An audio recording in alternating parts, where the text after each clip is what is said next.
If people think it's a good idea, then I think we ought to take a look at it. I think if people go, we hate that, then I don't think we ought to look at it. But I think we ought to put, it's one of many ideas, and I think we ought to consider it. I'll speak for myself. I hate the idea. One of the challenges there is that you're abutting wilderness land. There's roadless, 2 or 3 miles of roadless land at the top. I mean, some of the most beautiful area in the central Wasatch, and you don't have that viewscape problem. I mean, a gondola in there totally changes the character. I'm a resort skier and backcountry skier. My problem is that once a resort gets a lift access, I mean, to the point I've heard, you don't see four-wheel drives, you don't see private user groups frequently going in ski terrain, and especially in the winter.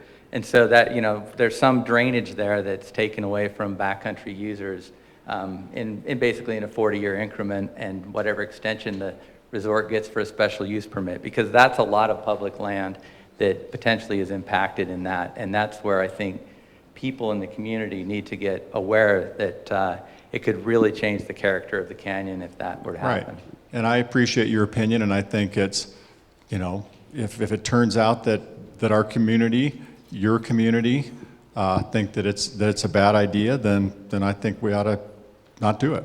Okay, one other question I had was that the zoning went from CE1 to CE2. Are there mountain land, we've all seen Deer Valley, $1 million lots plus, acreage in mountain areas, ski in, ski out is very valuable. Is there a vision where there's some housing in this area that's for sale and becomes available to people who want to pay the big 7-figure amounts? I think that that's part of the discussion. I think, some of the properties that we have here, might be an opportunity to do that. We can put lifts in Mary Ellen Gulch, so a lot of that can happen regardless of what happens here with additional Forest Service land. And doesn't the Mountain Accord also give you property in the upper elevation of the Twin Peaks in Mary Ellen? Correct. So is there a plan then, in order to use that land in Mary Ellen, you would need an access from the upper elevations.